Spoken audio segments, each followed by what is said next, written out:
Wapendwa mabibi na mabwana, hii ni ibada ya kusifu na kuabudu, ibada maalumu ya maombi na maombezi, lakini ibada yenye maelekezo maalum kutoka ofisi ya Baba Askofu ya kufundisha juu ya neno kuu ambalo linakuwa kwenye kilele chetu cha harambee yetu tutakayoifanya ya Alhamisi kama ambavyo tumetangaziana tayari. Na neno ambalo Baba Askofu amelituma kwa wachungaji liwe neno la mahubiri ni kutoka kitabu cha Mathayo mlango wa 25 mstari wa 31 mpaka wa 45. Kitabu cha Injili ya Yesu Kristo kama ilivyoandikwa na Mathayo mtakatifu mlango wa 25 mstari wa 31 mpaka wa 45. Na mimi nitawatangulia kusoma katika jina la Yesu Kristo wa Nazareti aliye hai. Neno la Mungu lasema hivi: hapo atakapokuja mwana wa Adamu katika utukufu wake na mamlaka na malaika watakatifu wote pamoja naye, ndipo atakapoketi katika kiti cha utukufu wake. Na mataifa yote atakusanyika mbele zake, naye atawabagua kama vile mchungaji abaguavyo kondoo na mbuzi. Atawaweka kondoo mkono wake wa kuume na mbuzi mkono wake wa kushoto.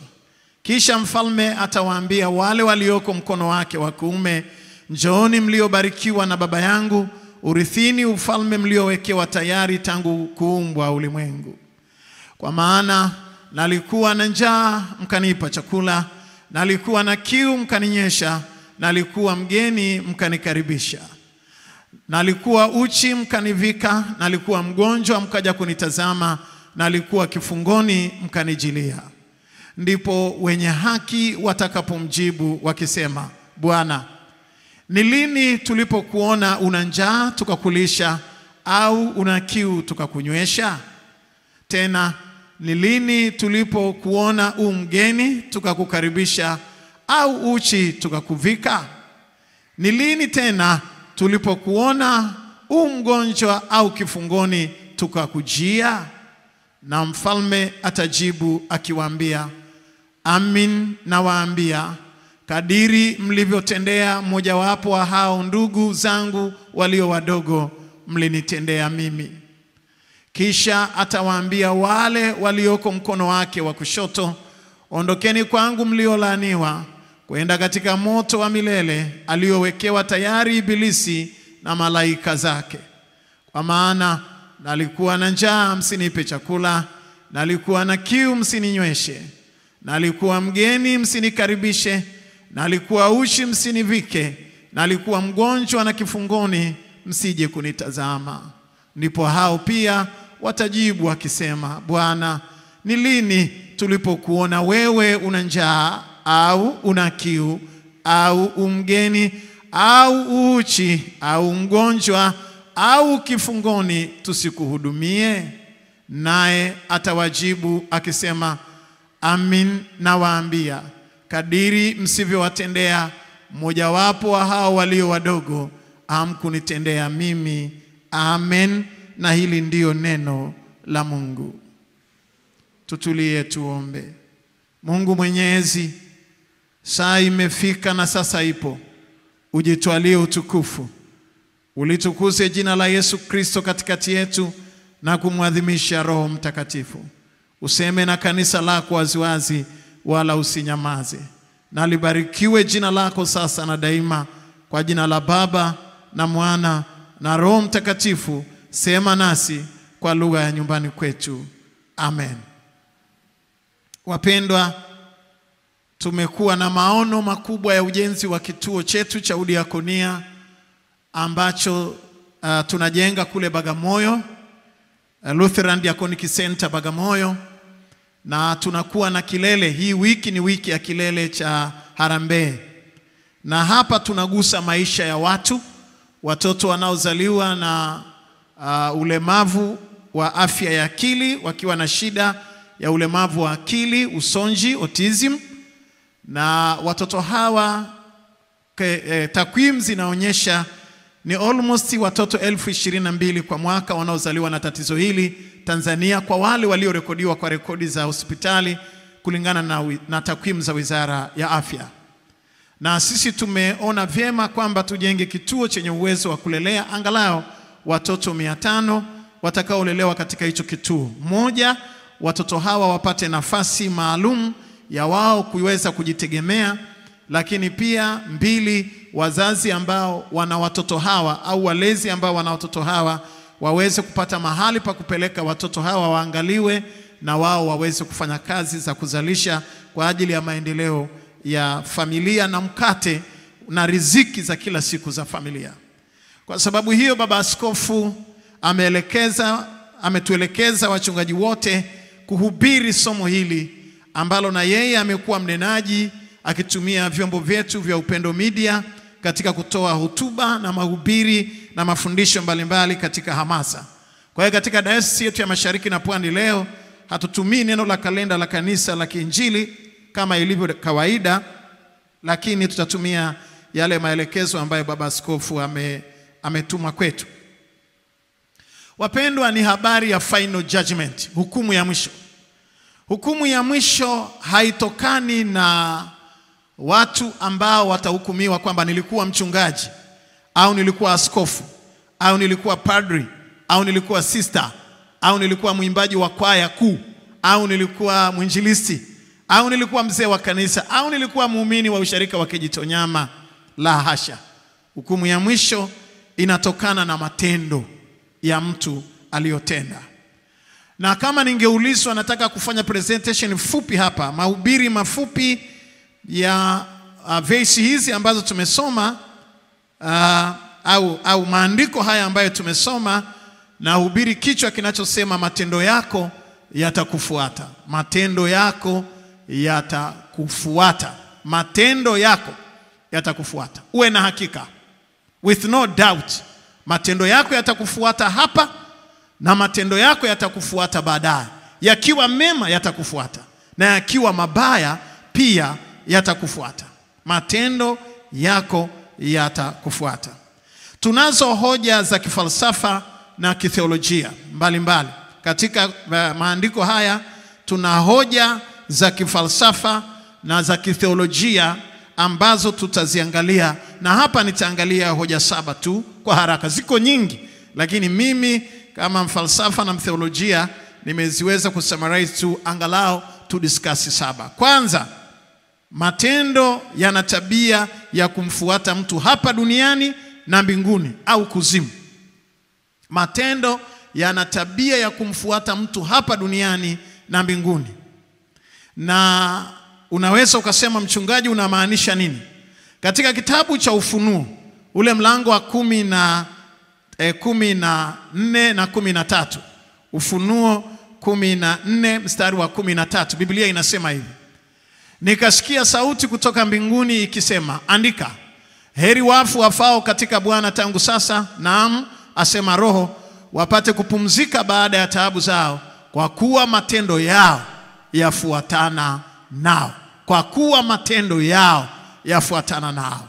Mabibi na mabwana, inawezekana na wewe ni miongoni mwa wale ambao kila mara unasikia theolojia na falsafa mbalimbali za ukiri kwamba nilikuja na kitu duniani na siwezi kuondoka na kitu. Sikuja na kitu na siwezi kuondoka na kitu. Hukuja na kitu na pengine huwezi kuondoka na kitu. Lakini kwa mujibu wa theolojia na falsafa ya neno la Mungu asubuhi ya leo, na kwa mujibu wa hukumu ya mwisho ambayo Yesu atahukumu wale walioko upande wa kuume na wale walioko upande wa kushoto, nataka nikwambie, ulikuja bila kitu lakini utaondoka na kitu. Ulikuja bila kitu lakini utaondoka na kitu. Na kile kitu utakachoondoka nacho ni matendo. Matendo ndio utakayoondoka nayo. Maana Biblia inasema, heri wafu wafao katika Bwana tangu sasa, wapumzike baada ya taabu zao, maana matendo yao yafuatana nao. Matendo yana tabia ya kufuatana na mtu. Na hukumu ya mwisho Haiko pale kuhukumu kwamba wewe ulinena kwa lugha, wewe ulikuwa ukitoa pepo, wewe ulikuwa unahubiri ibada za masifu ya asubuhi na jioni. Hakuna hilo kwamba wewe ingia mbinguni kwa sababu ulikuwa unaongoza praise team. Never. Wewe ingia mbinguni kwa sababu ulikuwa umeokoka kwenye kikundi cha fellowship. Never. Utaingia mbinguni. Final judgment, hukumu ya mwisho, ni hukumu inayopima matendo. Anasema ndipo atakapoambia wale walio upande wa kuume, njooni ingieni rahani mwa Mungu wenu, maana nilikuwa uchi mkanivalisha, nilikuwa na kiu mkanipa maji, nilikuwa nina njaa mkanipa chakula, nilikuwa kifungoni mkaja mkaniona. Hayo yote ni matendo ya huruma. Hata wale watakuwa surprised. Wanamwambia Bwana, ni lini tulikuona ukiwa kifungoni? Ni lini tulikuona ukiwa uchi tukakuvika? Sema, kwa kadiri mlivyowatendea wadogo hawa, mlinitendea mimi. Wapendwa, kama kuna mtihani duniani na kama kuna jambo la kuangalia, na ninyi mliokoka mnaofunga sana, na ninyi mnaotafuta uso wa Mungu usiku na mchana, na wale wasimamao madhabahuni pa Bwana, hamtapewa taji kwa sababu ya nafasi mlizonazo katika kanisa. Mtapewa taji kwa sababu ya matendo yenu mnaotenda kwa wengine. Unawafanyaje wengine vitu? Ni yapi ambayo unatenda kwa wengine? Unafanyaje kwa wengine? Unawatendea wengine nini, kwa wazi na kwa siri? Nataka nimshukuru Mungu sana kwa ajili ya neno hili, kwa sababu kuna baadhi ya watu ambao wako mbele, mstari wa mbele kanisani, lakini wanatenda vibaya mno. Ni waimbaji wa sauti ya kwanza pale mbele, lakini ni wambea wa kwanza vile vile katika kuumiza wengine katika maisha yao. Na makofi machache.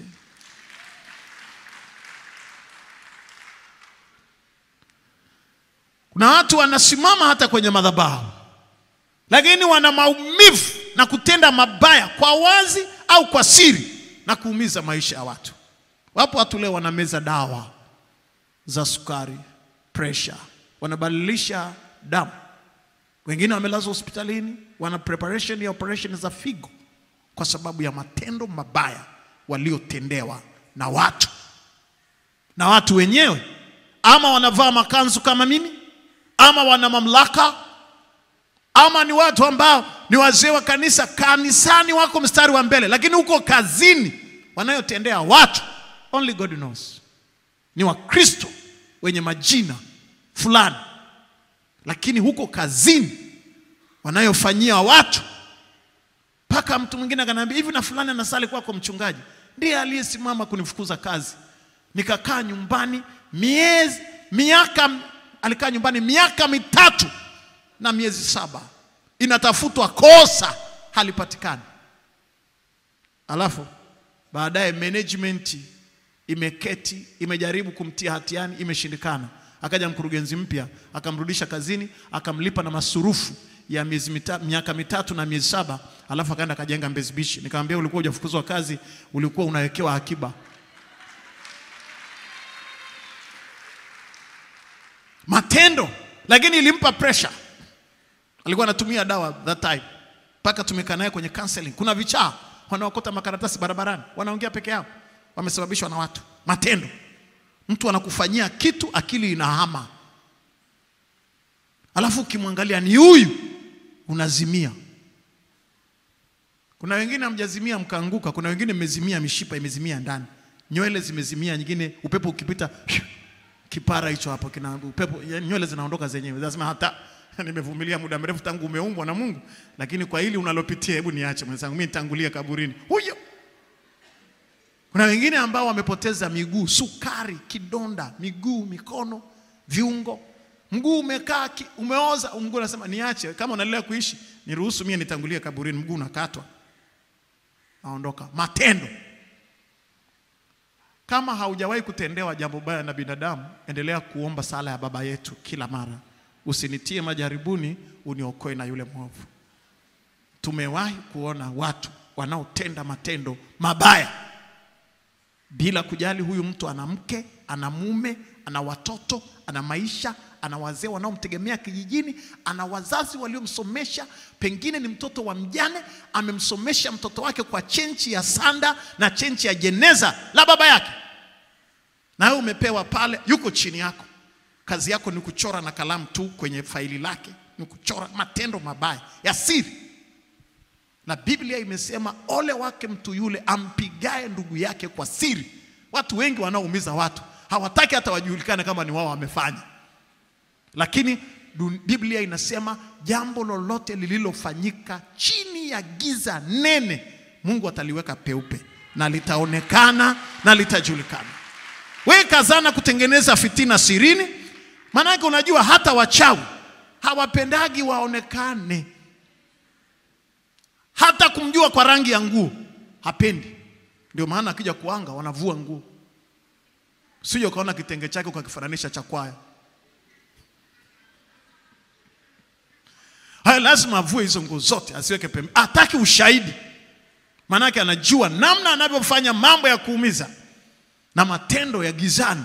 Watu wengi wanaotenda hawataki wajulikane. Lakini wanakuja mbele yako kwa sura ya unafiki, kwa sura ya mauti. Pole sana. Amekutendea yeye, lakini pole sana. Anapima imeingia kiasi gani. Matendo. Kadiri mlivyowatendea wengine, ndivyo mlivyonitendea mimi. Na matendo ya mtu yana tabia ya kufuatana naye. Swali langu la msingi, hivi umetenda nini katika maisha yako? Uwe na hakika matendo yako yanakufuata. Na ni sheria ya asili. That the law of nature. Hiyo ni sheria ya asili ya kukufuata. Yawe mema yatakufuata, yawe mabaya yatakufuata popote unapokwenda. 2. Matendo mema ya Mordekai na matendo mabaya ya Hamani. Nataka kuangalia reference tu. Kama unanukuu, wewe nukuu pale. Unaangalia pale, unanukuu. Kama huwezi kunukuu, piga picha. Naruhusiwa. Lakini matendo mema ya Mordekai na matendo mabaya ya Hamani ni reference. Utasoma kitabu cha Esther, mlango wa 6, mlango wa 7 mpaka mlango wa 8. Utapata hiyo habari ambayo nataka kuisummarize hapa kwa haraka. Matendo yana tabia ya kufuatana na mtu. Matendo yanamfuataga mtu. Na ndiyo maana yamewekewa hukumu ya mwisho. Mtu atahukumiwa kwa sababu ya matendo yake. Na hili nataka uelewe vizuri sana. Sasa Biblia inasema matendo mema ya Mordekai yalimfuata Mordekai ikulu. Na matendo mabaya ya Hamani yalimfuata Hamani ikulu. Kwa hiyo matendo mabaya yanamfuataga mtu. Na unisikilize sawa sawa. Kuna watu wanakuja hapa kuniambia, mchungaji, mimi nina jambo langu, ninakuwa nimesubiria mchongo wa muda mrefu. Lakini wakati ule nasubiria litokee, hapo huo mchongo unaharibika. Kama ni appointment ya kazi sipewi, kama ni uchumba pia naachwa. Yani hivyo, kama ni cheo sipandishwi. Yani kuna mambo ambayo lazima yakitaka kutokea kwenye maisha yangu yanaharibika. Sasa nisikilize sawa sawa. Kwa nini mambo yako yanakuharibikiaga? Kwa nini mzabibu wako unapukutisha kabla ya msimu? Kwa nini hauivishi jambo kwenye maisha yako? Ni matendo. Matendo ya mtu ni kisirani chake mwenyewe. Na matendo ya mtu yana tabia ya kutangulia kule anakokwenda. Kabla hujafika, matendo mabaya yanafika au matendo mema yanafika. Matendo mema yakifika, manake Biblia inasema haki yako itakutangulia. Na mabaya yako pia yatakutangulia. Sasa mfano mzuri ni wa Hamani na Mordekai. Biblia inasema Hamani alikuwa mbaya, akakusudia kuua Wayahudi. Akatengeneza fitina ya kuua Wayahudi, akaandika na waraka. Ninyi mnafahamu habari za Hamani, sina haja kuzielezea sana. Ilipofika kabla mbiu ya kuwaua Wayahudi wote, Mordekai alikuwa ni mlinzi getini. Na akamwambia Esther kwa mjumbe ya kwamba tunauawa Wayahudi wote. Hamani ametutengenezea fitina ya kutuua. Biblia ninayosoma inasema ndipo Esther na Hamani, Esther na Mordekai na Wayahudi wote wakaomba na kufunga. Na ndipo Esther akamwambia Mordekai, tufunge na kuomba kwa sababu nina miezi 6 sijamuona mfalme nyumbani. Unajua kuna watu wanajifanya ni nyoka, alafu anafanya tu anaiti nyoka, chawa. Unafanya uchawa masaa ya mchana, alafu unamruhusu bosi, siji mume wa mtu au mke wa mtu kwenda nyumbani. Wewe sio chawa professional. Kuna chawa professional alimchukua mfalme mbele ya malkia, anakaaga naye miezi 6, mwanaume hajakumbuka kurudi nyumbani.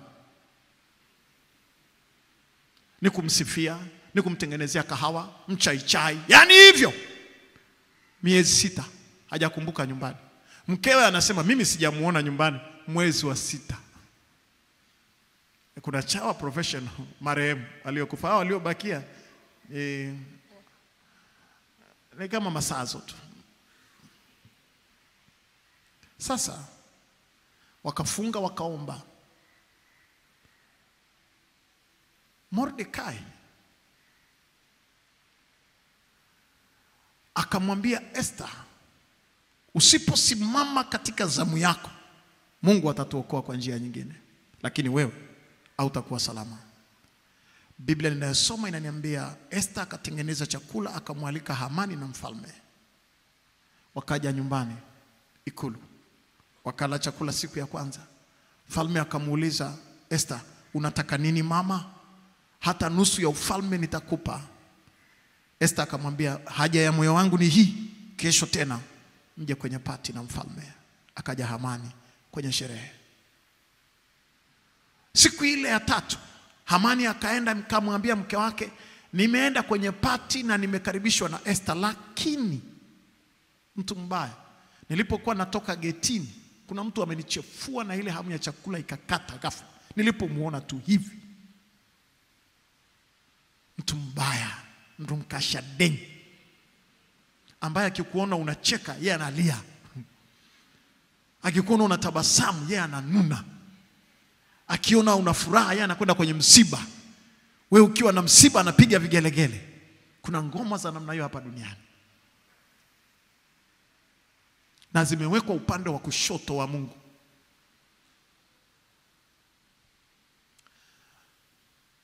Akamwambia mke wake, nifanye nini? Akamwambia, tengeneza jeneza uingie nalo kwa mfalme.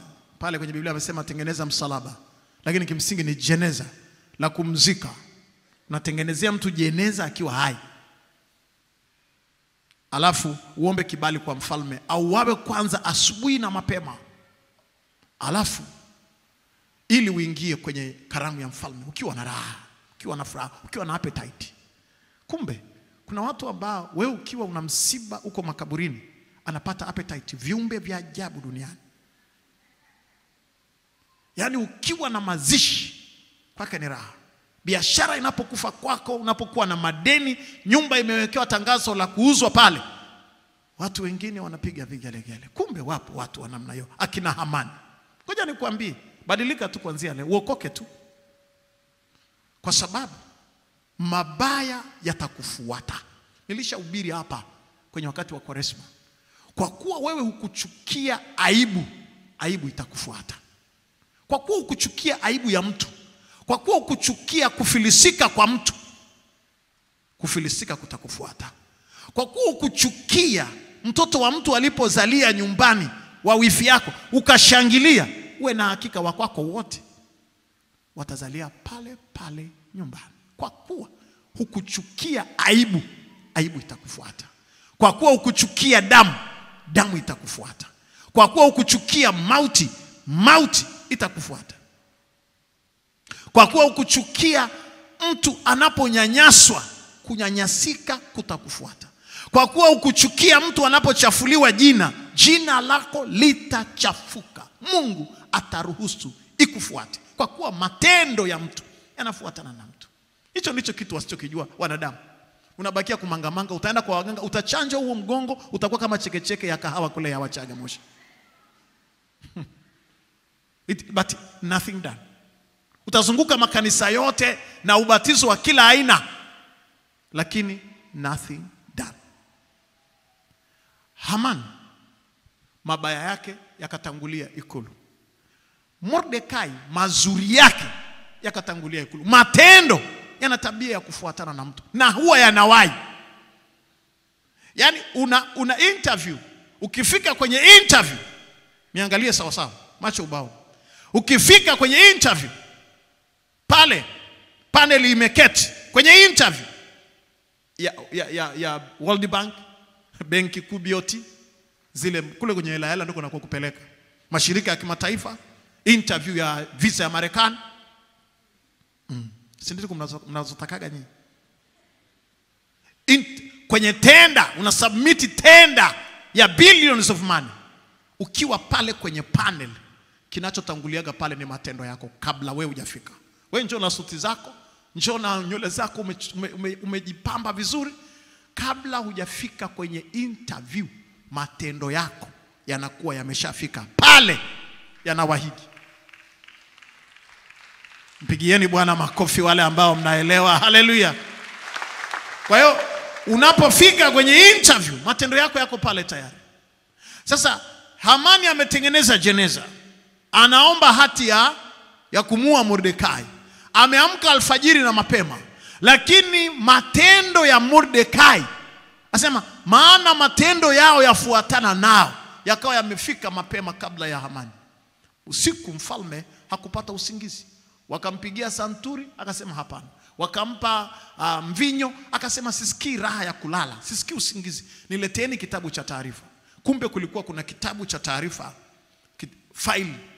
mafaili ya taarifa, ya kwamba kuna wakati Mordekai aliona watu wanafanya uhaini, watu ambao walikuwa wanataka kuipindua serikali. Akatoa ripoti, akatoa taarifa kwa usalama wa taifa, na ile issue ikazimwa.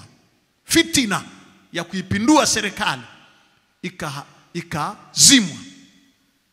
Sasa Hamani ndio waziri mkuu, na yeye ndiye aliyekuwa pengine ndio mtengeneza fitina mwenyewe, na ndio maana alikuwa ametengeneza hila ya mauti ya Wayahudi wote na Mordekai afe. Biblia haionyeshi ni nini kilichosababisha, lakini ni fitina iliyofeli. Na ni maombi yangu, kila fitina inayoandaliwa Mungu ataipangua kwa jina la Yesu Kristo wa Nazareti aliye hai. Zipo fitina nyingi zinazotengenezwaga hata serikalini. Fitina kubwa ya kisomi iliyokwenda shule ya kuua watu, nataka nikuambie itabatilishwa kwa jina la Yesu Kristo wa Nazareti aliye hai. Washindi waseme amina. Fitina ya Mordekai, Biblia ninayosoma inaniambia alipofika mfalme hakulala usingizi.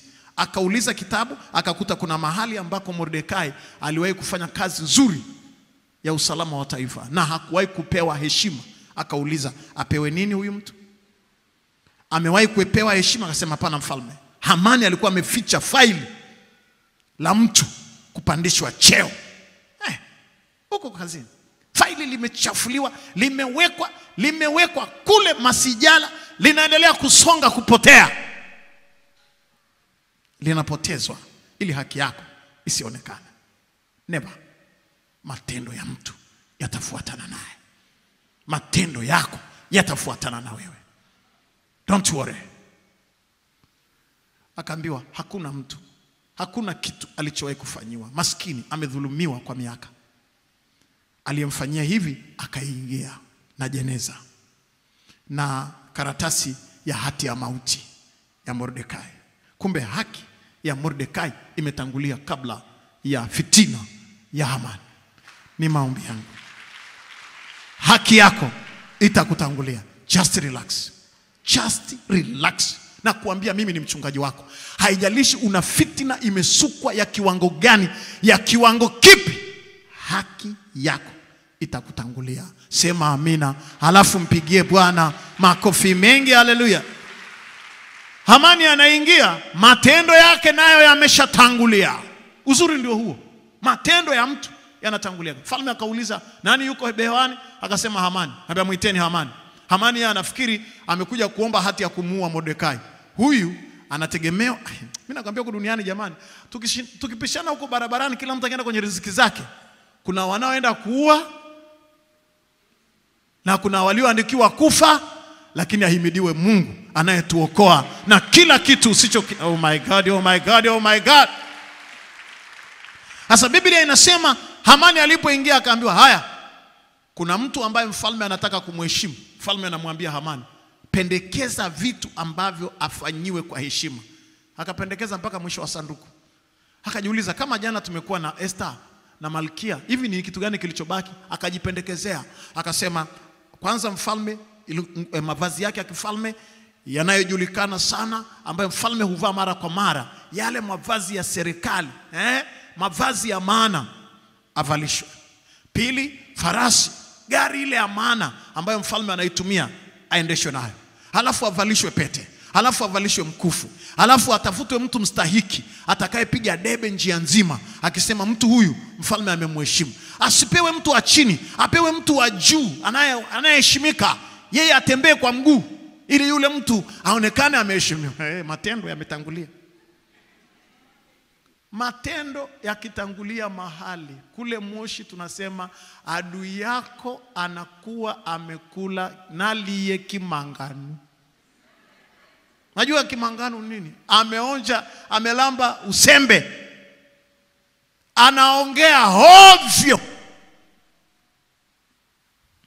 Niliona gari moja imeandikwa kwamba sikiliza sana utani wa watani wako, manake kwenye utani wanaongeaga ukweli. Nikasema, watu bwana, wewe sikiliza tu, nilikuwa nakutania. Uongo, alikuwa nakueleza. Hebu punga mkono wako pamoja na mimi. Na mimi nikutana na wapare na wasikilizaga, najua kuna wengine wanatuambia, anazungumza, tunaelewa hawa wamesema. Message sent and delivery. Alipomaliza akaambiwa, basi mfanyie Mordekai lisipungue jambo lolote. Akajisikia kufa. Hivi ni mimi naota nimeshafika? Anambia ndio, mfanyie Mordekai. Matendo yametangulia. Akafanya hivyo, akamaliza. Jioni akarudi kwenye sherehe.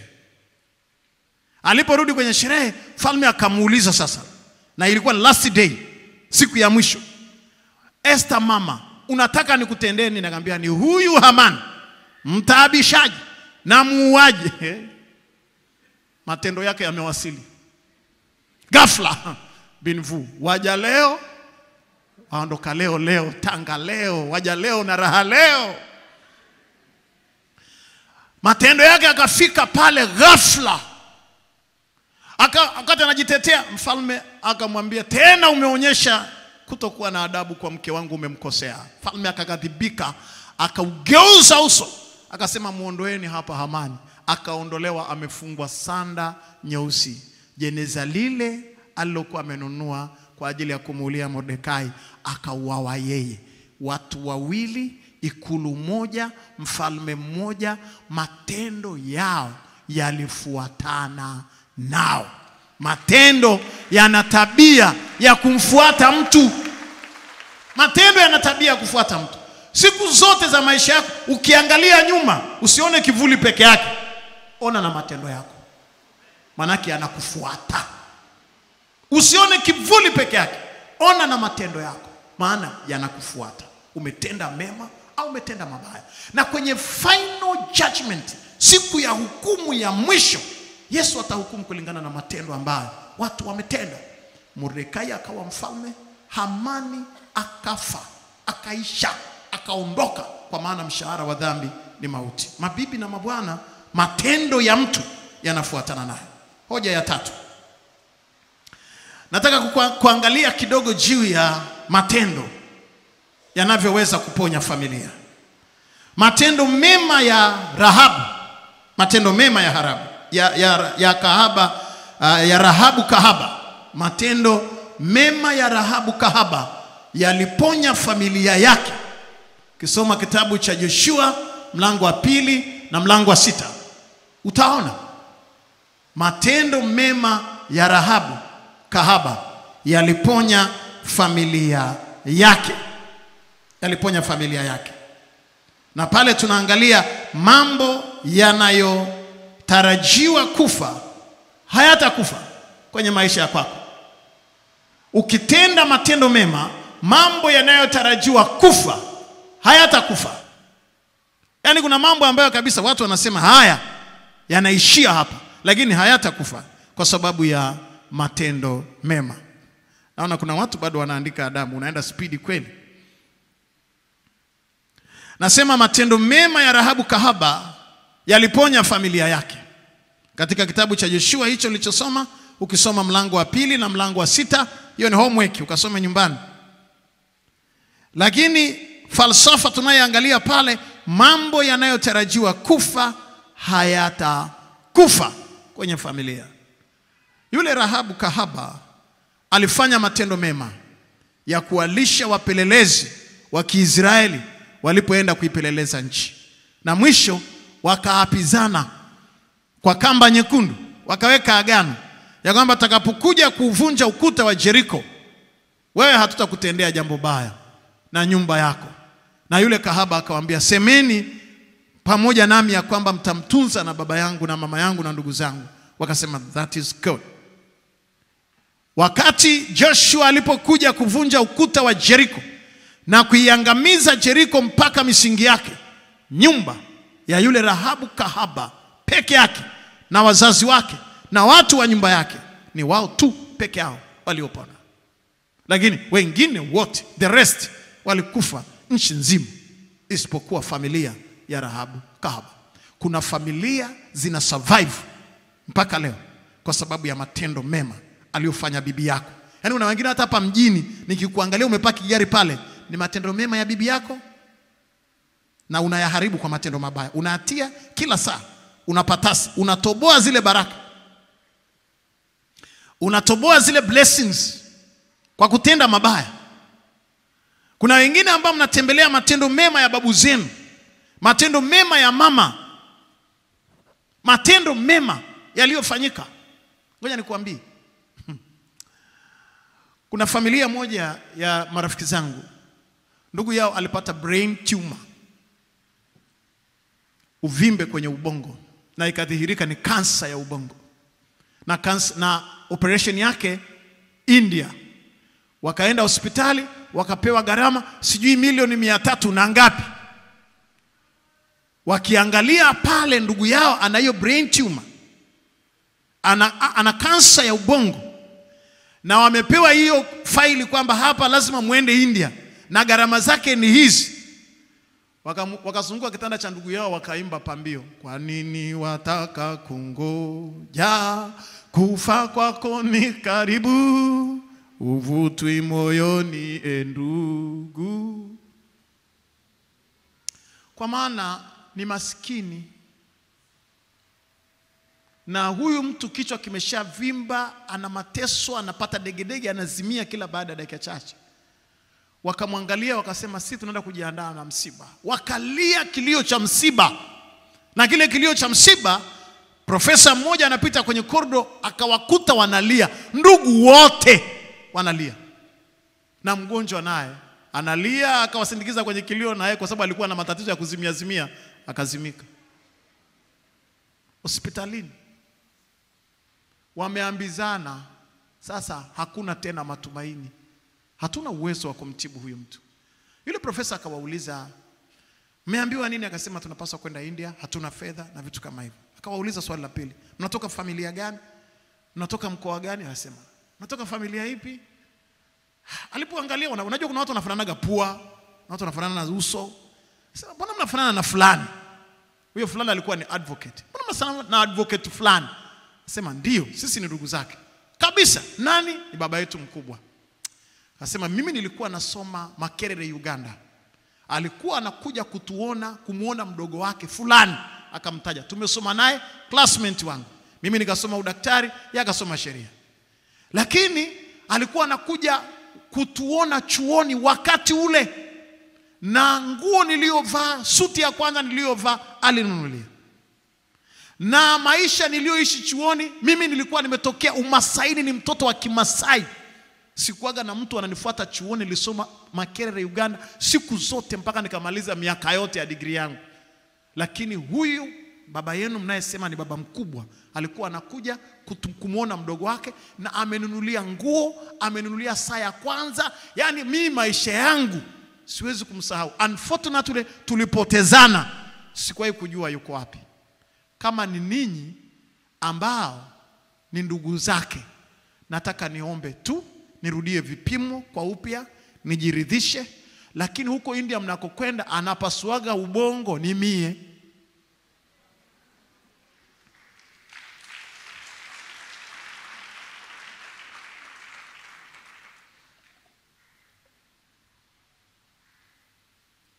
Mimi ndio mpasuaji wa ubongo. Na kwa bahati nzuri ninajua kwa hakika siwezi contribute hizo hela zote mkaenda India.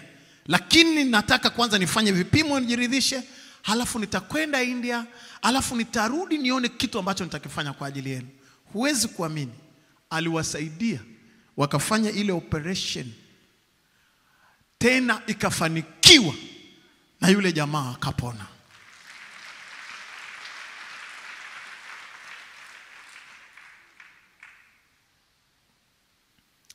Na yule mtu akaja akapata mtoto baada ya yeye kupona. Akasema naomba mtoto huyu aitwe jina la yule daktari, na yule mtoto anaitwa jina la yule profesa mpaka kesho. Kwa nini? Matendo. Na hawakulipa even single pen, hawakulipa hata senti 5, na mgonjwa wao akapona. Matendo mema yanamfuataga mtu, na yanafuataga mpaka watoto wako. Kuna watu wengine mnateswa hapa duniani leo na matendo yaliyotangulia. Matendo yaliyotangulia. Kuna mtu mmoja alikuwa anafanya biashara, alafu akaona wivu. Walikuwa wanafanya biashara ya maduka ya nguo, manguo haya ya harusi, wakati ule nguo ni za kushona tu. Alafu akaona wivu kwamba mwenzake anauza sana. Akiwa na tenda ya magauni mengi ya harusi, walikuwa anauza mpaka South Africa, mpaka Ulaya, watu walikuwa wanachukua kwao. Alafu akajisikia wivu. Kwenye mji mmoja wapo mkubwa hapa East Africa, akachoma lile duka la mwenzake usiku, na nguo za watu zikaungua, zikaisha. Matendo mabaya. Na kuambia uko nyumbani kwao watoto walikuwa wanaungua, wajukuu walikuwa wanaungua. Ni familia ya moto, kila mtu ana kovu la moto. Magari, ukinunua gari jipya ukiondoka nalo hauendi kilomita 20 limeshaungua. TV zinaungua, television zinaungua. Si waende kwenye maombi? Wengine wamevalishwa mpaka na mapepo ya kifafa ya kuangusha kwenye moto. Wakati tunafanya maombi, yule mmoja mapepo yakalipuka, akasema sisi tuna uhalali ni mapepo ya moto kwenye hii nyumba na kwenye huko, kwa sababu baba yao alichoma duka na alichoma nyumba ya mtu. Ile duka liliungua na nyumba kaungua. Yale mapepo yalinifundisha, yakaniambia, mchungaji, kule ndani si tu kwamba ni nguo ziliungua, kulikuwa kuna mende zikaungua zikiwa zinasema, kulikuwa kuna mijusi inaungua inasema, kulikuwa kuna panya zinaungua zinasema. Kwa hiyo akaniambia, sijui kama utavunja laana ya mende kwanza, umalize uvunje ya chawa, uvunje ya viroboto, uvunje ya sisiminzi, uvunje ya, yani kila kiumbe kilikuwa kinakufa kinasema. Huyo mtu aliyekuja, huyo mtu mndu cha chakora numbai, mndu cha chakora numbai ruwa, mndu cha chakora numbai achonga mhamsha waula womsia achomoro, yani hivyo.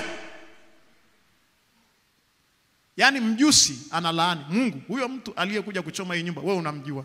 Mahali pa kwenda mimi sijui. Nimesikia moto kule kwenye mkia umeshaungua. Nasikia moto umeshafika kiunoni. Huo moto unakuja shingoni. Ruwa, oi mrumi, Mungu ni wewe peke yako. Mjusi huyo anaondoka akiungua. Usifanye mchezo na matendo. Matendo. Hivyo viumbe vimekufa vinaongea. Akaniambia ndio maana hawa watu kwao moto hautoki. Matendo yako yatakufuata kwa vizazi vingi. Naomba sana, jiepushe kutenda mabaya. Jifunze kutenda mema. Hata kama wewe ni uzao wa nyoka, hata kama una roho ya shetani. Na ni kwa nini unapenda kuona watu wakiumia? Wewe ndio unajisikia furaha. Why? Kwa nini? Leo kuna watu wamesoma, wakikumbuka kama kesho ni Jumatatu, mtu akikumbuka kazini, yani ni basi tu anaenda kwa sababu kuna ada za watoto, kuna maisha yanamsubiri. Lakini watu hawataki tena walivyojeruhika kwa mambo mabaya yanayofanyika makazini na kwenye kazi za watu. Matendo. Lakini hoja ya 4, matendo mema ya Ruthu Moabu alizaa wafalme wa Israeli. Matendo mema ya Ruthu Moabu alizaa wafalme wa Israeli. Katika kitabu cha Ruthu ule mlango wa 1 mpaka mlango wa 4 ukisoma utapata habari hii. Ruthu mlango wa 1 mpaka wa 4 utapata habari hii. Matendo mema ya Ruthu Moabu alizaa wafalme wa Israeli. Mwanamke ambaye hakuwa Mwisraeli alizaa wafalme wa Israeli kwa sababu ya matendo mema. Matendo. Lakini hapa anaangalia juu ya uhakika wa kuzalisha vitu vya viwango vinavyokubalika ulimwenguni. Matendo mema yatakupa uhakika wa kuzalisha vitu vya viwango vinavyokubalika ulimwenguni. Viwango vinavyokubalika ulimwenguni. Vitu. Kuzalisha vitu vinavyokubalika. Na watu wanazalisha, hata kama unazalisha ubuyu, hata kama unazalisha juisi ya ukwaju, hata kama unazalisha maji ya viroba, lakini chochote unachokizalisha kinahitaji kukubalika sokoni. Na kama kukubalika, kuzaa vitu vinavyokubalika, kuzaa vitu vinavyokubalika. Kama ni project ya shule ikubalike, kama ni viwanda vikubalike, kama ni bidhaa ikubalike kimataifa, kama ni jina ikubalike. Yani kukubalika, vitu vinavyozaliwa na wewe vikubalike. Lazima viwe na kibali cha matendo. Kuna mwanamke aliolewa, baba mkwe akafa, mume wake akafa, wavulana walikuwa wawili mapacha wakafa, wakabaki wajane 3. Naomi, Ruthu na Orpa. Orpa akaondoka. Ruthu akawaambia wale wanawake walioolewa na watoto wake, wakeze, wakawana. Akaambia nendeni mkatafute raha ya maisha yenu. Mimi siwezi tena kukaa na ninyi wanangu. Nendeni kwenu nisiwafunge. Mkaja mkaishi kwa taabu. Mimi narudi nyumbani kwetu Israeli. Ruthi akamwambia Naomi, mahali utakapokwenda nitakwenda nawe. Mahali utakapokufa nitakufa nawe. Mahali utakapozikwa mimi nami nitazikwa. Akaenda naye Bethlehem. Wanawake walipomuona Ruthu na Naomi wakapiga yowe. Wakamwambia Naomi amerudi. Naomi akasema msiniite tena Naomi, niteni Mara, niteni uchungu, maana mambo machungu nimekutana nayo kwenye maisha yangu. Yule mwanamke ni Moabu, sio Mwisraeli, ni mwanamke wa Moabu. Akamwambia bibi, nitakaa na wewe, nitakulea, nitakutunza. Wengine mnasemaga tu Ruthu akazaa watoto wa kifalme. Hawakutokea tu hivi hivi. Huyo Ruthu ndiye alizaa Obedi, Obedi akamzaa Yese, Yese akamzaa mfalme Daudi, Daudi akazaa wafalme akina Suleimani, mpaka Yesu Kristo akazaliwa ndani ya ziwa la huyu mwanamke. Lakini kulikuwa na njaa. Waliporudi Bethlehem, na walikuwa hawana, umerudi mjini hapa Dar es Salaam, umeondoka kwa miaka zaidi ya 10, umerudi Dar es Salaam, hauna mahali pa kukaa, hakuna chakula. Lakini huyu binti ambaye sio Mwisraeli, sio kabila la Israeli, ni Moabu, ni mgeni ambaye Torati ya Musa inakataa kwamba mtu asimuoe mwanamke mgeni. Torati inakataa. Lakini kwa matendo mema ilibadilisha Torati ya Musa. Kwa maana huyu mwanamke alikuja kuolewa na Boazi, na Boazi akazaa hao watoto ambao ni wafalme. What happened?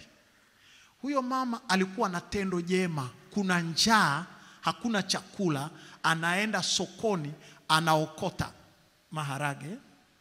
Anaokota huko sokoni. Si unajua sokoni vimaharage vinadondoka, vimahindi vinadondoka, vimchele vimedondoka huko wakati wa kupima. Yule mama anaenda anaokota, anamokotea mama mkwe.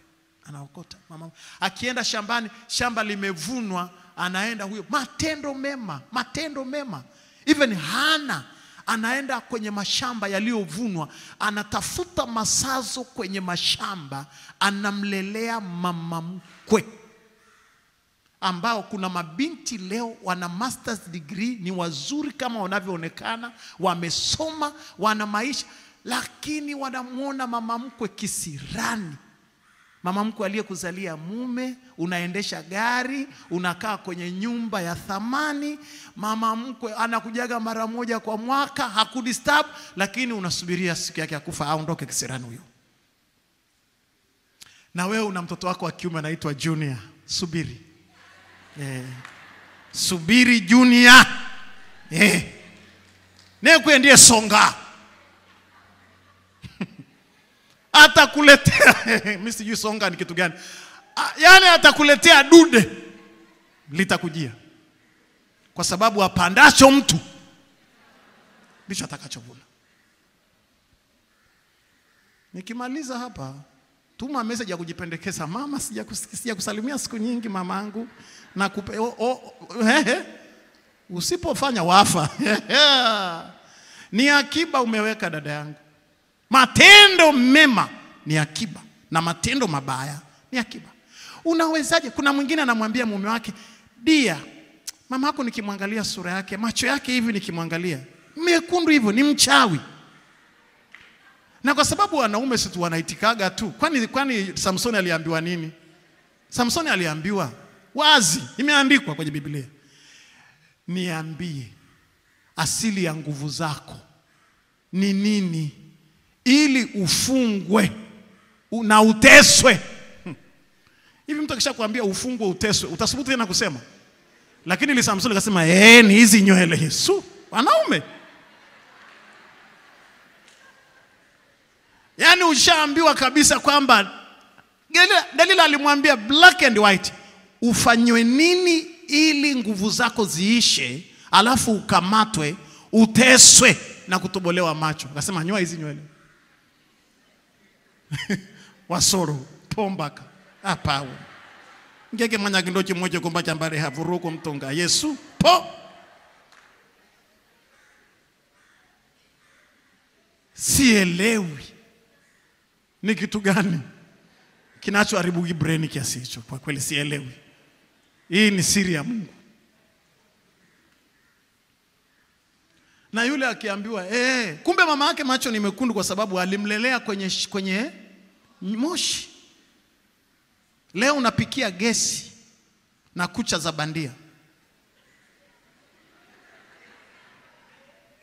Lakini ni matunda ya yule bibi aliyepuliza moto wakati wa mwezi wa 6 na wa 7 uko Arusha, uko kwenye milima, uko Mbeya, kuna na nishati ya kupikia ni kuni. Anakosa kuni, anaenda kuchukua na mavi ya ng'ombe, anakazia saumu ili chakula kiive. Na leo umekuta nyumba ya gesi na umeme, unaona yale macho ni mchawi.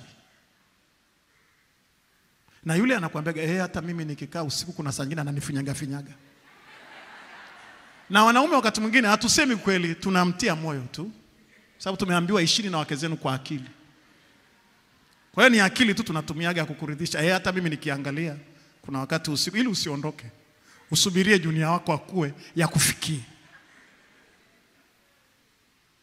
Hebu punga mkono pamoja na mimi.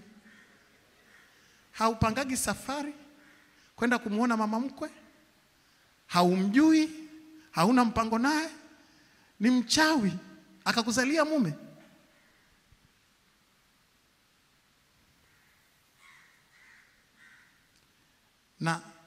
Na baadaye unaendelea kwa watoto wako wa kiume unawapeleka shule. Wapeleke shule tu.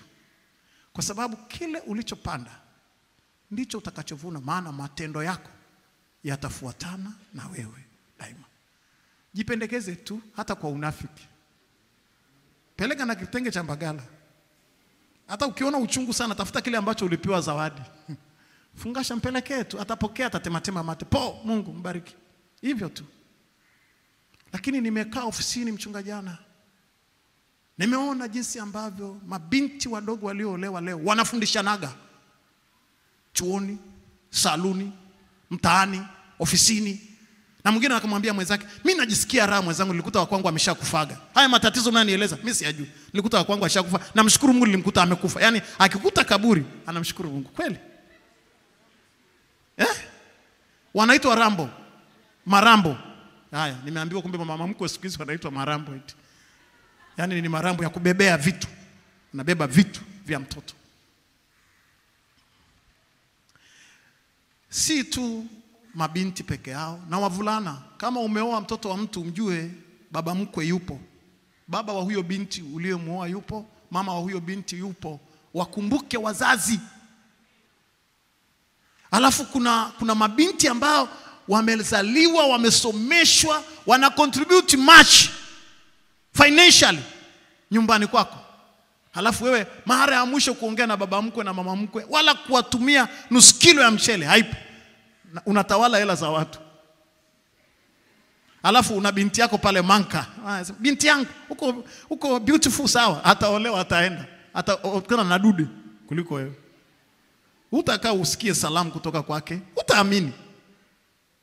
Kwa sababu ya matendo. Matendo. Wapendwa, jambo la 5. Wanawake wawili, watoto wao walifufuliwa kutoka kwa wafu kwa sababu ya matendo. Mmoja mwanamke Mshunami wakati wa Elia, mwanamke mjane wa Sarepta.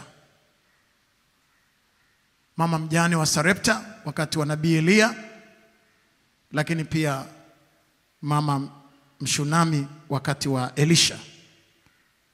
Na hapa tunasema vitu vyako vilivyokufa vinaweza kufufuka tena. Mambo ambayo yamekufa katika maisha yako, vitu ambavyo vimekufa vinaweza kufufuliwa kwa matendo mema tu, sio vinginevyo. Huyu mwanamke Mshunami alimjengea Elisha nyumba, matendo. Kamjengea Elisha nyumba, mahali pa Elisha kulala. Na huyu mama alikuwa tasa, hana mtoto. Elisha akamtabiria, akapata mtoto. Yule mtoto baadaye akafa. Elisha akamfufua kutoka kwa wafu. Hali kadhalika Elia alienda kwa mwanamke mjane wa Sarepta. Na yule mjane wa Sarepta alikuwa na chakula, last meal. Elia akamwambia, nipe chakula hicho. Akampa. Na baadaye yule mtoto wa yule mwanamke mjane akafa. Elia akamfufua kutoka kwa wafu. Matendo mema. Matendo ya kujengea watumishi nyumba, ya kugusa maisha ya watumishi. Kuna vitu ambavyo unafikiri kabisa hivi vinakufa, hii project inakufa, huu mradi unakufa, hii kampuni inakufa. Unaona kabisa vitu hivi vinakufa. Lakini nataka nikuhakikishie kwa neno la Mungu. Kwa neno la Mungu havitakufa, lakini vitaishi. Na hata kama vilishakufa vitafufuka tena. Mpigie Bwana makofi mengi ya shangwe, haleluya. Lakini naangalia jambo la 6 kwa haraka. Matendo mema tu, ni matendo mema naangalia hapa. Lazaro alifufuka kutoka kwa wafu. Jambo la 6, Lazaro alifufuliwa toka kwa wafu katika hicho kitabu cha Injili ya Yohana mlango wa 11 mstari wa 1 mpaka 44. Mambo ya familia yaliyokufa yanaweza kufufuka tena. Hawa mabinti Mariam na Martha walikuwa wanafanya matendo mema kwa Yesu. Yesu alikuwa hakuoa. Yeye alikuwa hana mke, hana mahali pa kula. Lakini mahali ambako Yesu alikuwa anaenda kwenye huduma yake ya kichungaji ni nyumba ya Mariam na Martha. Na nyumba ya Mariam na Martha walikuwa wana kaka yao anaitwa Lazaro. Lazaro akaugua, akafa. Yesu akaenda. Martha akamwambia Yesu, kama ungelikuwa hapa, ndugu yangu asingelikufa. Lakini Yesu akamwambia Martha, ndugu yako atafufuka. Kwa nini? Kuna wakati even Yesu alikwenda kwa Martha. Martha akawa anashughulika chipsi, chapati, juisi, si kitu gani, mpaka akamwambia Yesu, hivi uoni Mariamu amekaa tu na mimi nahangaika namna hii kwa ajili ya mlo? Yesu akamwambia, Mariamu amechagua fungu jema. Lakini nyumba yao ndio mahali wanaume 12 na Yesu ni wa 13, wanaume wenye njaa ya injili. Wachungaji wana appetite after all. Watumishi wa Bwana kama watumishi wa hapa madhabahuni, siku nialike nije na timu yangu, hebu nijaribu. Yani nije hapa na Elton, nije na mwinjilisti Amani, nije na Henry, yani nije na hii timu hapa na engineer Gula, tuje wote. Sasa wewe umejiandaa? Kama hujajiandaa usibutu kutualika. Alafu wanaume walikuwa ni 13. Kila siku. Mchana, asubuhi, mchana, jioni, ngoma hizi hapa. Acha mchezo. Walikuwa wanakula pale. Matendo mema. Sasa kwenye matendo mema kama pale, ghafla ndugu yao amekufa. Alafu Martha anamwambia, ungekuwa hapa asingekufa. Ulikuwa wapi? Akamwambia, nilikuwa Kapernaumu, si injili za wapi huko, lakini nimekuja ataishi tena. Martha akaona kama ni utani. Yesu akamwambia, nionyeshe mahali mlipomweka. Alipoliona kaburi la Lazaro, Biblia inasema Yesu alilia. Kwa nini? Umegusa moyo wa mchungaji. Wewe unataka mchungaji aje kwako tu bure?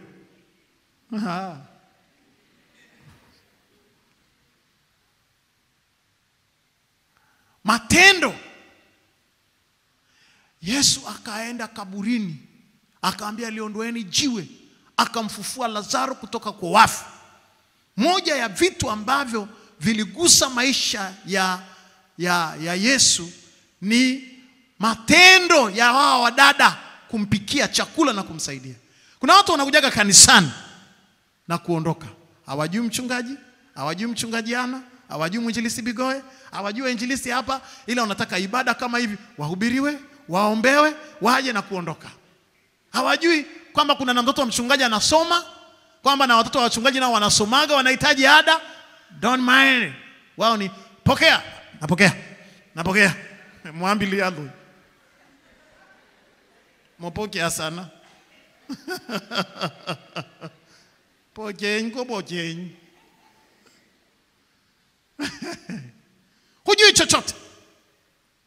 Hujui chochote kinachohusiana na maisha ya kikuhani.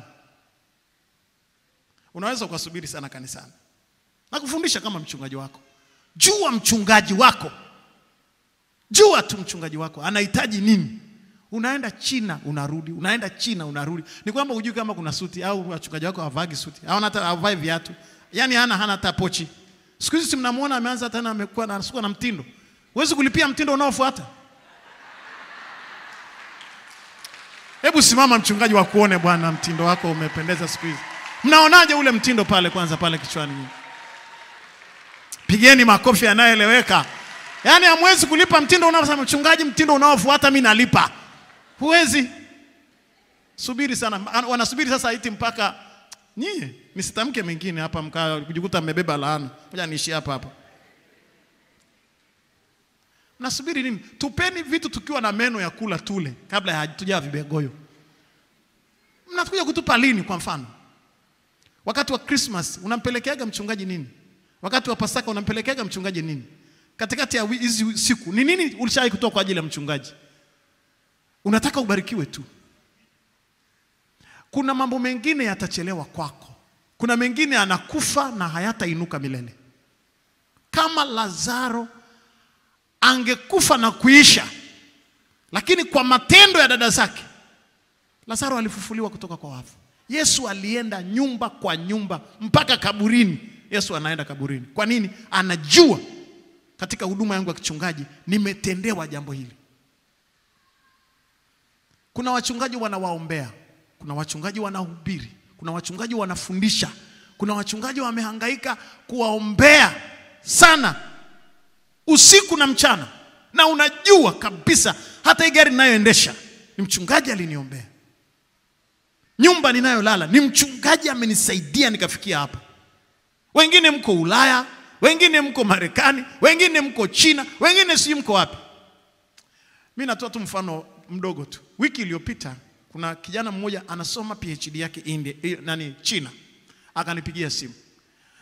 Amesha present paper na ile paper yake ya kumalizia PhD imekataliwa. Hii ni mara ya 3 inakataliwa.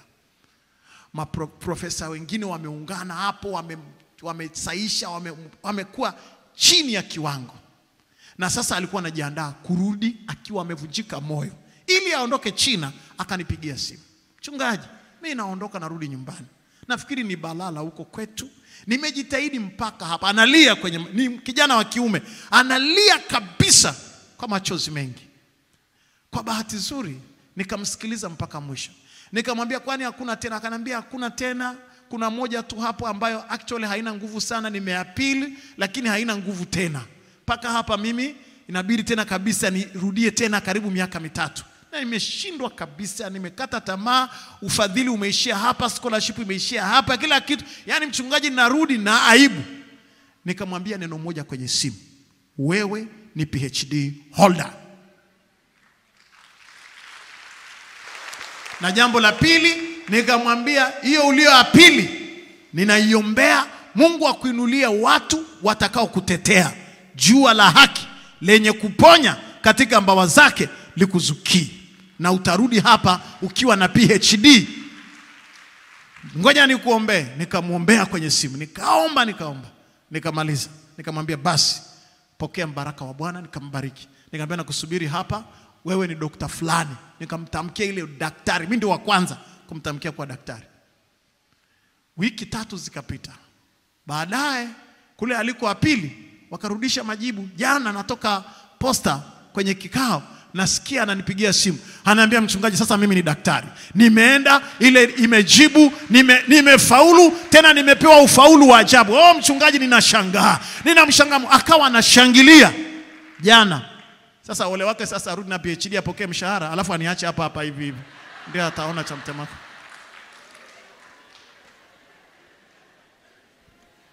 Ngoja ninywe maji.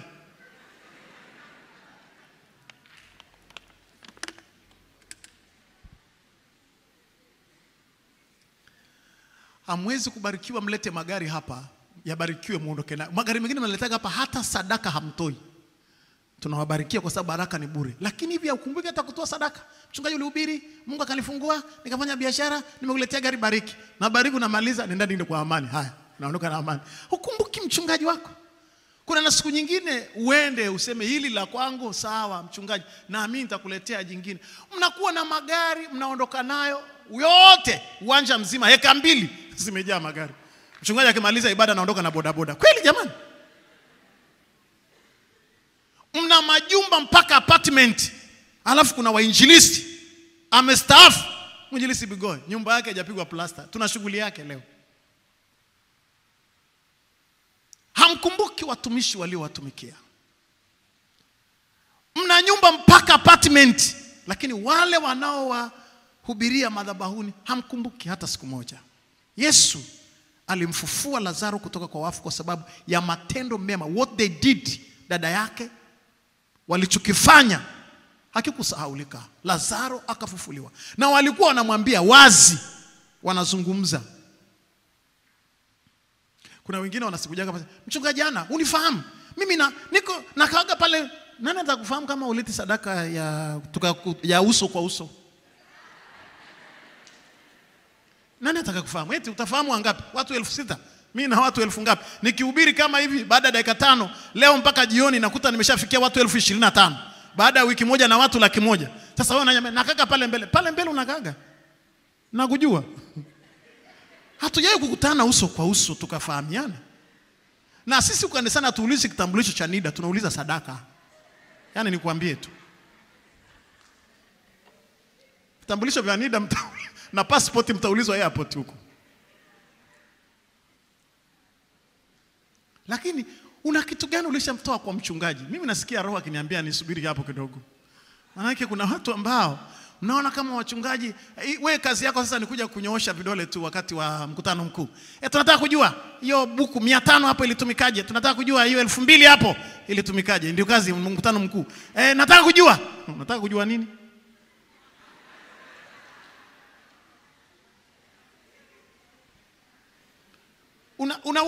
Unauliza, unanyosha mkono, unauliza kwa padri. Nataka kujua padri, hiyo 10,000 milioni 1 ilitumikaje? Unamuuliza padri. Sadaka yako umetoa bei gani hapo katika hiyo milioni iliyoliwa na padri?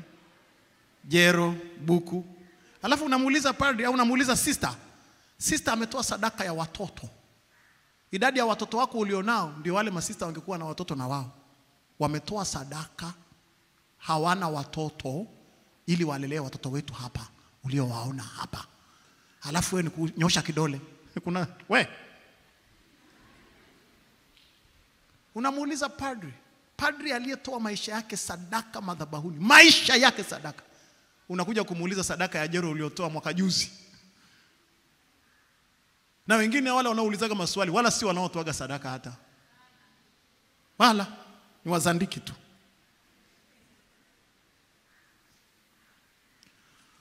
Unashangaa kwa nini vitu vyako vinakufa. Huyu PhD yake ingeshakufa. Miaka aliyosoma 5 na ufadhili ulikuwa umekufa. Lakini alipokutana na mchungaji, huyo ni mmoja tu. Mimi nimeenda Marekani, nimefungua nyumba mpaka nikachoka.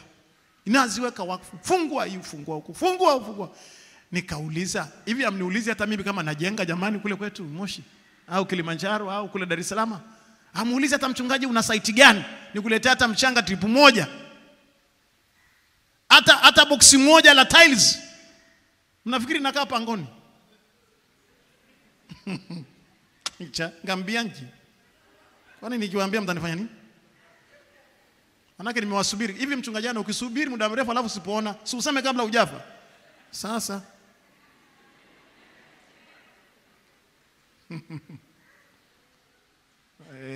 Mungu wa Israeli, nakuangalia tu, nakuhurumia kweli. Umepishana na gari ya mshahara kwa muda mrefu.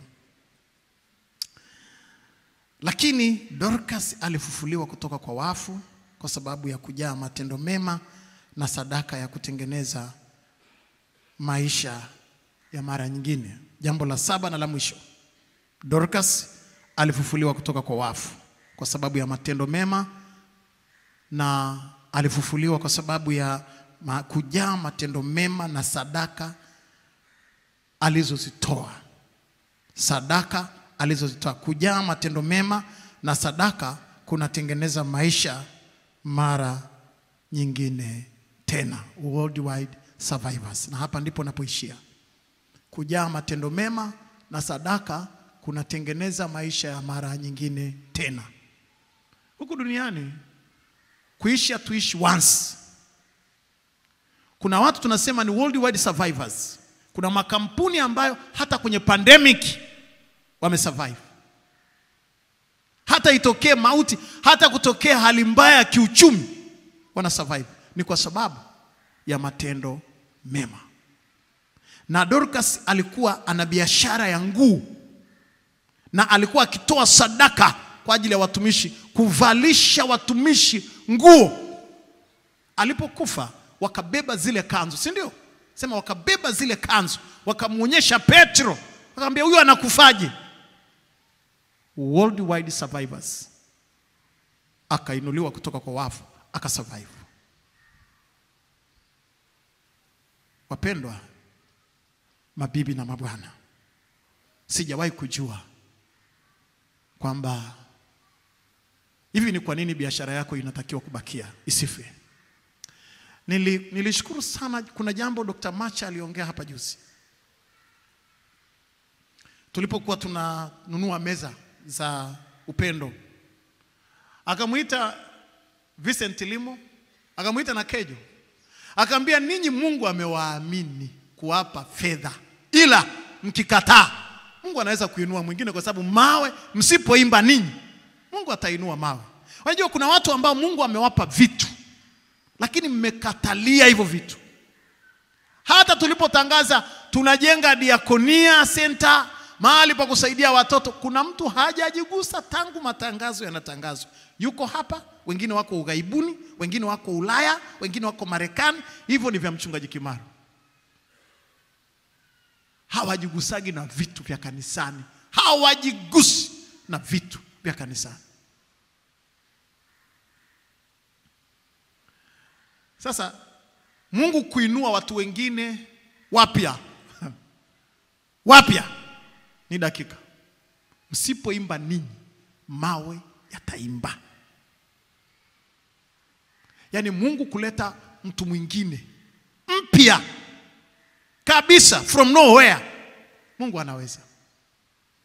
Aliondoka Yuda akaja Paulo, na Paulo akahubiri zaidi kuliko Yuda. Mungu anaga hasara. Haishindikani Mungu kuleta kitu kipya, mtu mpya, mwimbaji mpya, fanya biashara mwingine mkubwa. Hivyo vitu vyote ulivyonavyo vikahamia kwake, hiyo haijalishi hata siku moja. Nataka nikuombe leo katika ibada hii, tafakari sana. Umetenda nini? Wakati mwingine na waombeeni sana wapendwa, msije kanisani kama kujionyesha na kuondoka. Njooni kanisani kung'ang'ania blessings, baraka zilizopo kule kanisani. Hakikisha umepata blessing, baraka. Kuna na wengine wanakuja wakitoa sadaka. Hata leo kuna wengine ambao wakishatoa sadaka hao hata kusubiri mchungaji ainue mikono yao wabariki. Hapa sio sakos. Kuliko ulete sadaka na uondoke hapa bila baraka, usije kanisani. Stay there. Una nyumba nzuri sana, kaa kwenye nyumba yako.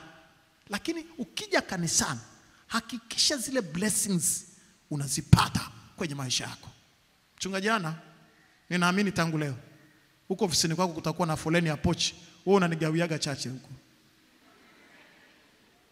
Yani lazima watu wakumbuke kwamba kuna watumishi wa Mungu kwenye madhabahu, na watumishi wa Mungu wanaotumika matendo mema, matendo.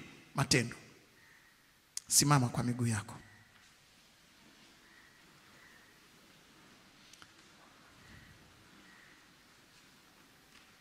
Asubuhi ya leo sijajua unaishi katika matendo ya watu gani yaliyotangulia mbele yako. Kama ni mema, yanakubariki. Kama ni mabaya, yanakutesa. Sijajua wewe mwenyewe umetenda mabaya kiasi gani ambaye ana block maisha yako. Nimehubiri juu ya matendo yako yatakufuata. Ukijisikia kutubu, utubu. Ukijisikia kuungama, ungame. Ukijisikia kumshukuru Mungu, shukuru Mungu.